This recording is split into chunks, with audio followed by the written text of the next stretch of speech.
Welcome to another episode of Strictly Business, the podcast in which we speak with some of the brightest minds working in the media business today. I'm Andrew Wallenstein, and the dog days of summer are traditionally the time psychotherapists of all stripes take some well-deserved time off. Well, Strictly Business has managed to coax one of them back in front of the couch to fill the vacuum, but this is no average shrink. Dr. Orna Guralnik is the featured physician on the Showtime series Couples Therapy, where she helps relationships in crisis, letting viewers follow their progress, or lack thereof, from episode to episode. She's currently shooting a 5th season, so we're glad she's making time today to talk about what it's like to adapt her practice to the small screen. Welcome to Strictly Business, Orna. Thank you. Thank you for inviting me, Andrew. Now, we must explain for the uninitiated and maybe some cynics, your show features real-life couples sharing real-life problems with the world. And of course, you are a very real practicing clinical psychologist and psychoanalyst. You teach in NYU's postdoctoral psychoanalysis program. So you're not just playing one on TV, so to speak.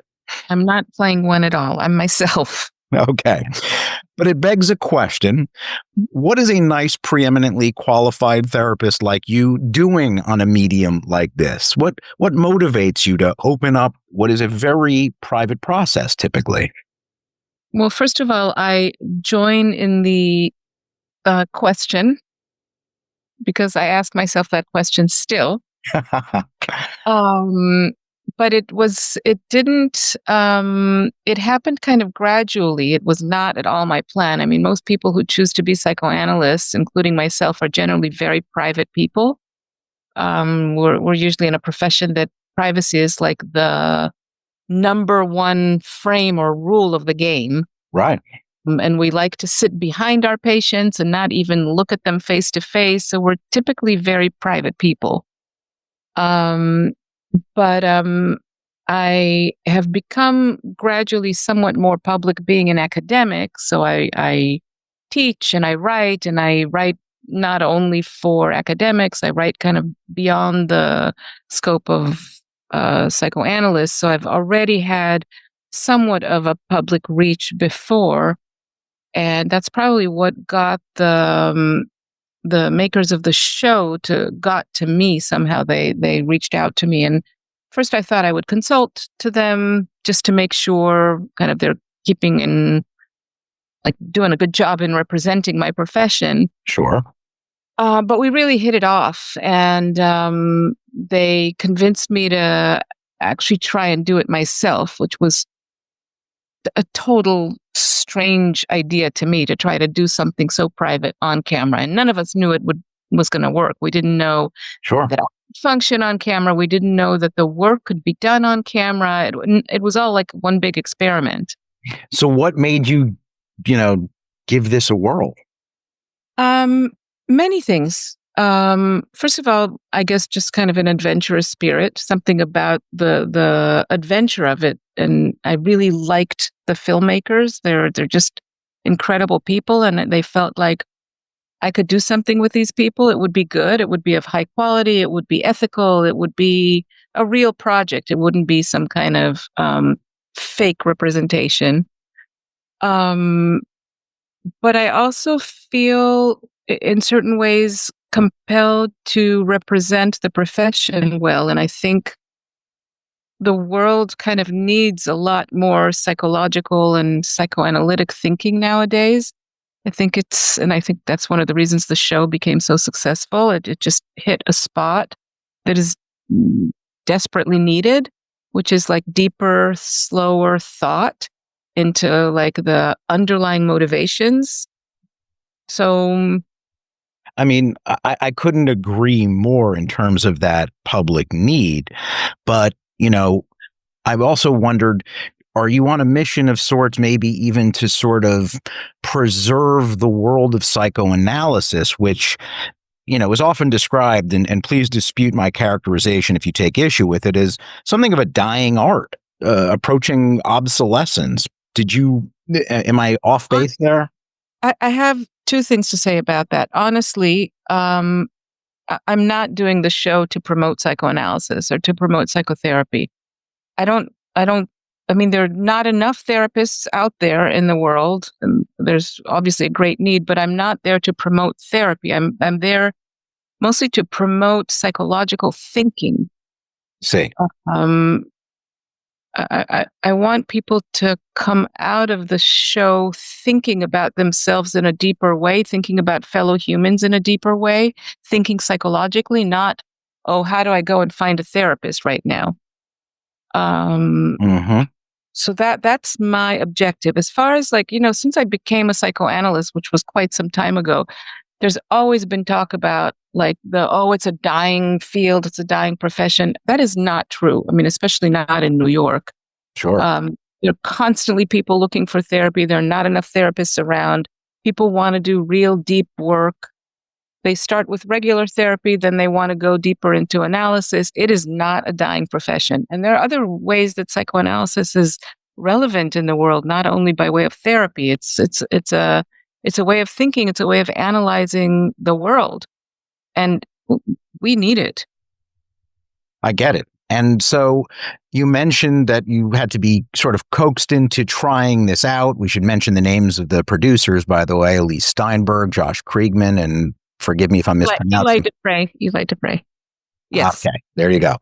And so they put you in the saddle, and I'm curious what that first experience was like. And were you hooked or maybe still a little skeptical? I was definitely skeptical. We started with kind of a few test sessions with actually the cameras were still in the room when we were doing that. And part of what happened was, oddly, even though I was nervous and confused about how this is all going to play out, the work is the work. That was like, I remember coming out of the few test sessions and saying, wow, I feel like a baker. I just know how to make bread. Doesn't matter the conditions. You always have to do the same thing. So the material just presents itself and you know what to do.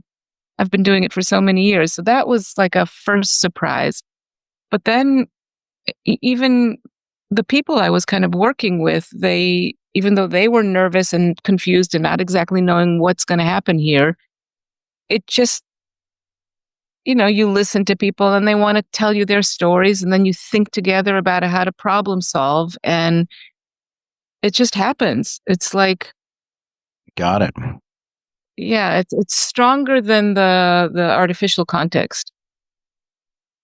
But you mention artificial context, and so the question that arises for me is, it certainly looks like what you're doing is actual therapy, but is it? I mean, do you have to explain to participants perhaps that this is maybe like a simulacrum of therapy, or you're saying, no, this is the real deal? And there's something about, I mean, I guess I wonder if somehow the cameras corrupt the process despite the best of intentions. Yeah, really, really good questions. It is not therapy per se, Hmm. in the sense that, first of all, as I mentioned earlier, like the iron frame of confidentiality is gone.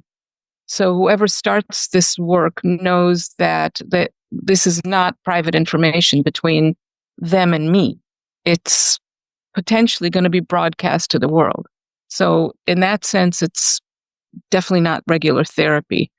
But also, part of the contract of therapy is the patient pays the analyst, and we don't do that. I mean, this is free, so it's a different, the whole frame of it is not the frame of therapy. Right. Not that there aren't pro bono therapies, but the entire frame of it is different. So we call them participants, not patients, the couples.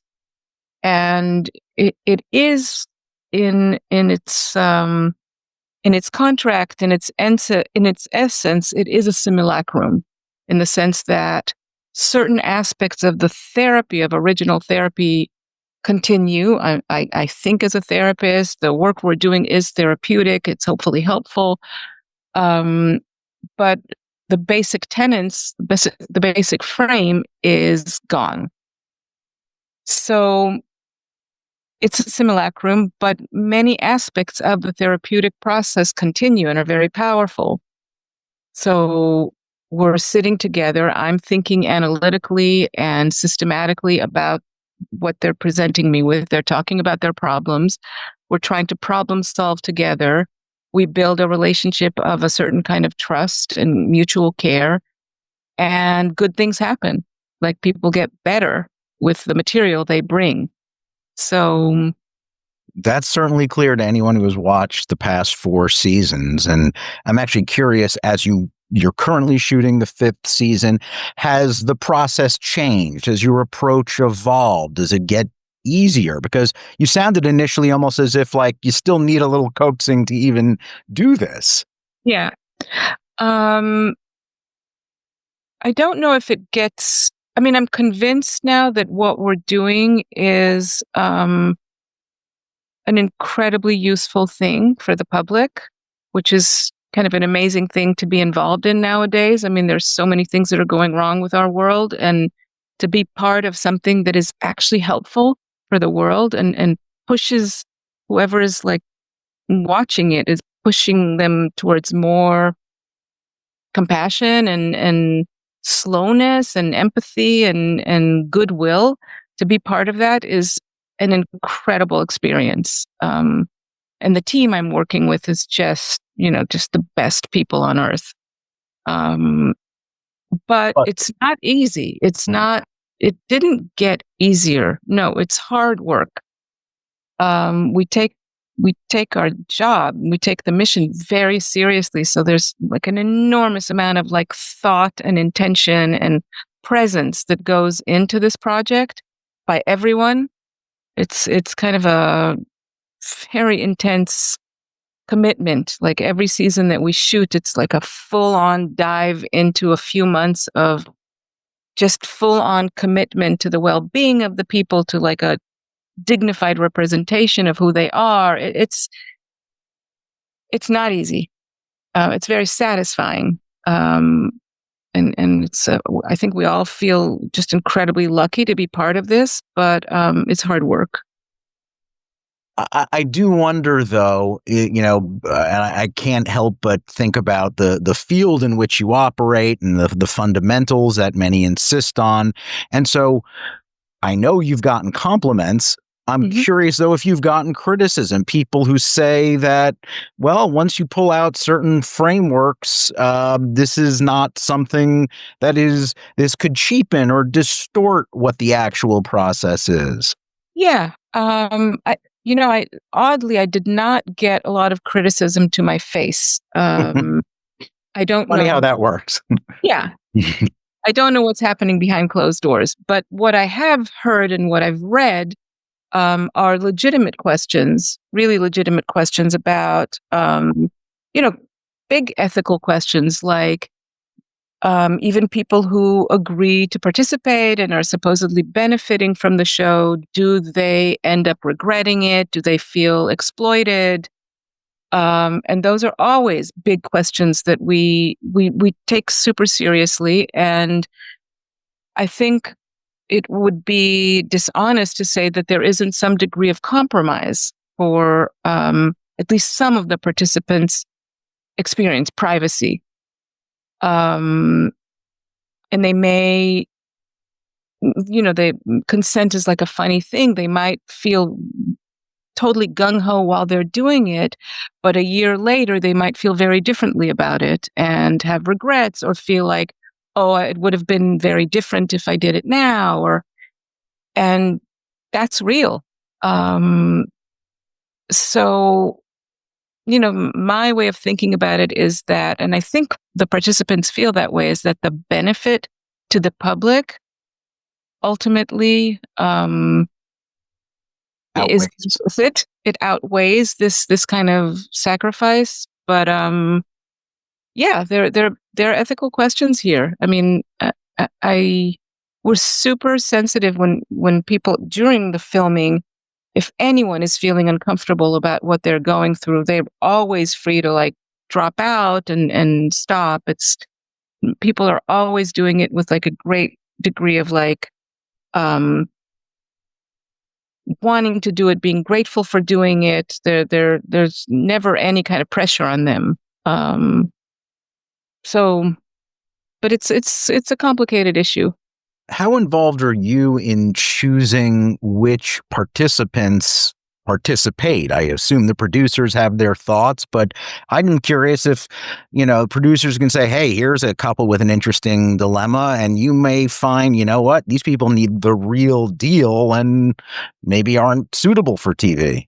Yeah, there's a whole team that they recruit people and they interview people, and there's a team of psychologists that interview people before I meet them. So I'm not involved in any of that. I basically meet the people for the first session on camera. Oh, But if I meet people and I feel like, I mean, it's been very rare, but if I feel like people are too vulnerable, or there might be kind of an issue that we didn't think about or that didn't come up in earlier interviews, I can say, I don't think this is a good idea. This is too vulnerable a couple, or let's say there's a vulnerable kid that's involved in the family or something like that. And then I say, this is not a good idea. So, but it's rare because usually they do a really good job of screening. sure. I guess I find as I watch that, I want to pay you the compliment of saying you really, you radiate a genuine integrity, and it really comes across. But it's also a bit of a backhanded compliment because I worry about that. I worry about, as you become a more and more public figure, how you protect that integrity and how you preserve it. I mean, do you ever fear you're several years into this now, sort of a corruptive influence? Because sometimes Yeah. you see a lot of, no one does typically what you do, but there are certain people whose names I won't name who are, therapists who go into various modalities of this in the media. And I'm amazed at the transformation over time. Let's put it that gently. Agree. Totally agree. And I'm very aware of the corruptive nature that is lurking every corner. Whether it's the corruptive nature of money, being offered to do something that will pay you a lot of money, but will be kind of a real compromise to the profession, or the corruptive nature of like somehow, I don't know, somehow fame seems to have some kind of pull for people. That doesn't do much for me. But yeah, there's always, on the corners of things, there's always ways that you can forget about your ethical principles, and I'm very aware of it. And I try very hard to protect myself. And I'm also, just like you're saying that you're worried, I'm worried too. I think about it a lot. Especially nowadays, there's just such a sliding slope where like ethics and morals are like so cheap now. Right. Well, but the thing is, success always in the biz begets more opportunity. And I'm curious, do you have ambitions beyond this show in the media space? I don't have ambitions in the media space. I have, somewhat ambitious, megalomaniac hopes to contribute something to making the world a better place. That's my real ambition, is to somehow add to the forces that are going against this kind of dog eat dog world we're facing. I have things that matter to me that I want to use this, whatever engine I'm getting behind me, to contribute to things that matter. So, And, I could play devil's advocate here and say, I hear what you're saying. The media is the place to advance that cause if you want to reach the most people. So do this other show or produce this other thing. How does that strike you? if it's I don't know, if I can produce a show that will somehow help people deal with their denial about climate or about what's going on in Gaza, or I would do it. I'm open to doing things to participating in things that matter to me. And I will. I'm going to join an international peacemaking organization. I will, and I want to, and I appreciate kind of having the opportunity to do that. If I'm asked to join in selling a product that doesn't help anyone, no. Okay. But how do you think about the prospect of what you do and the way you are doing it on TV being done elsewhere? I guess I ask the question because often when I watch your show, which I love, I say, oh my God, I could watch this all day. This could be a whole network. Do you feel like there's an untapped appeal, regardless of whether you're the one capitalizing? I think people can benefit and want to see people doing therapy. Yes. If it's good therapy, I think the more, I don't know if the more the better, but more would be better. I think it would be great for people to watch a lot of this, to watch people thinking, taking their time, thinking analytically, listening to their unconscious, trying to listen to their partner in a way that is compassionate and in a way that is not about blaming or winning. Yeah, I think it would be great if more of that was out there. What's also been interesting, and I don't know if you've seen this, is the way your show has taken on a second life in social media. I constantly see clips. Are you aware of that? Do you have any I'm aware of feeling? that because I go and sit at my regular cafe here and people come up to me and they say to me, like, I love your social media. And I'm like, I don't have social media. And I was like, I'm aware that there's like a lot out there. I'm not part of it, but yes, I'm aware that it's out there and that that's where a lot of people live. Yeah, perhaps even more so than Showtime or Paramount Plus itself, but Yeah. it's also like you kind of have less control over that. So I was curious, is it a double-edged sword where it's like, okay, there's more exposure, great, but less control? I don't actually know what to do with that. Do you have any suggestions? Oh, well, it would start, and I'm not advocating you get an official account because that does not sound like your cup of tea. And to some degree, I don't think you can control it. I mean, I've seen, I hate to disturb you with this, but like I've seen your voice get taken and trained with AI so that it looks like there are accounts run by you. I mean, that's got to be disturbing, though frankly, it's not particularly well done. So I don't know who would fall for this. Wow. Okay. That is, That's a lot. I know.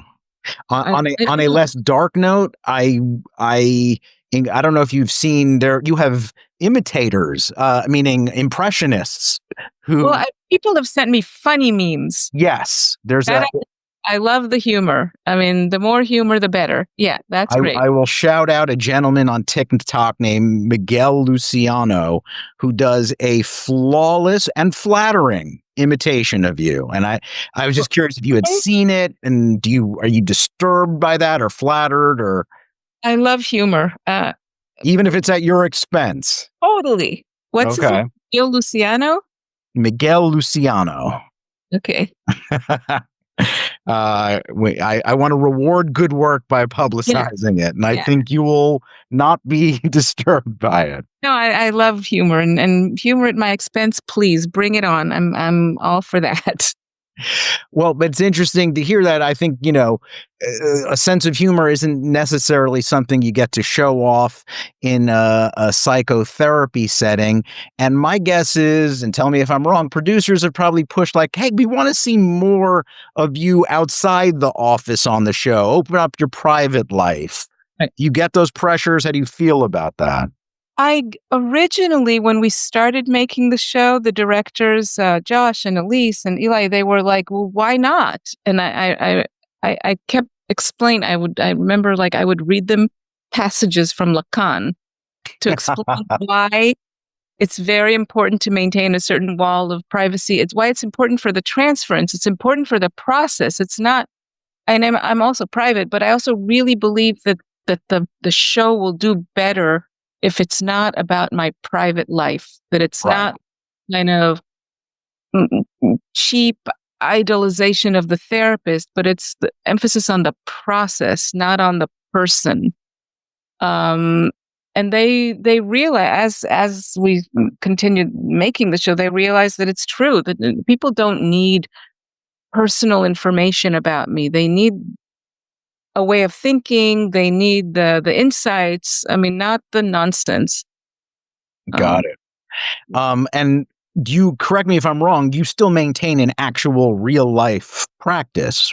Yes, that is my real life. That is what matters to me the most, my patients, and that's never going to change. But I can't imagine, and again, correct me if I'm wrong, that your media presence doesn't somehow impact the real life. It must, your Okay. real patients must see this, and who knows how that impacts the process. Yeah. First of all, not all of my real patients see. Some choose not to watch. They just know about it. And Okay. um, I've said this in other interviews that I feel like my real patients are actually the ones that carry the most burden of this show Hmm.